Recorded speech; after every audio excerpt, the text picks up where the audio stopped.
Now, Governor Romney, because you were governor of the Commonwealth, you know your revolutionary history. And so I want to throw a little Thomas Paine at you from December 23rd of 1776. They call it the darkest hour of the Revolution. It's before Trenton and the Delaware crossing after, 6 months of misery and defeats. And Thomas Paine writes the famous opening lines of the crisis. These are the times that try men's souls. The summer soldier and the sunshine patriot will, in this crisis, shrink from the service of their country, but that he that stands it now deserves the love and thanks of man and woman. So here's the question. If you personally believed, really genuinely believed, that you were the only candidate who could beat Hillary, and that belief was confirmed by your family and your friends and respected political advisors, would you not then feel obliged to run? Well, Hugh, the reason I came to the conclusion I did, which is this is not the right time for me to run, it is because of my belief that someone else stands a better chance of winning than I do. Had that not been the case, had I believed I would actually be best positioned to beat Hillary Clinton, then I would be running. But I actually believe that someone new that is not defined yet, someone who perhaps is from the next generation, will be able to catch fire, potentially build a movement, and be able to beat Hillary Clinton. If I thought that weren't the case, I would have been running. But I think we got a number of very good people looking at this race.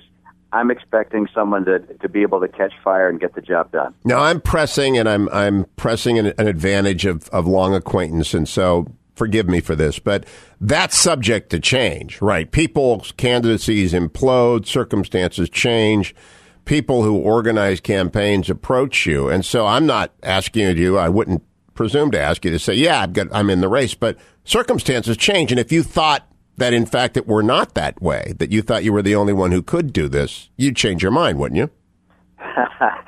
I'm not going there, Hugh. I know you're going to press. But this is something we gave a lot of thought to when early on I decided we're not going to be running this time. And again, we said, look, I have had the chance of running. I didn't win. Someone else has a better chance than I do. And that's what we believe, and that's why I'm not running. And, circumstances can change, but I'm just not going to let my head go there. I remember that great line from Dumb and Dumber where the... So you're telling me I have a chance. Yeah, right, there you go. You remember. You're telling me I have a chance. It's one out of a million. Hey, all the takeaway is already circumstances can change. I know how we're going to play this. But I hope it's not the Harold Stassen nonsense, which overlooks the far more unlikely comebacks like Reagan's and Nixon's and Dewey's and Stevenson and William Jennings Bryan. In fact, not even Stassen became a joke until his 64 run, when his previous 4 runs were all very serious affairs. Here's what your running mate said yesterday on the show. Would welcome it. I've told him that I was with him last Thursday. I think he should run. I think people are getting to know who he really is.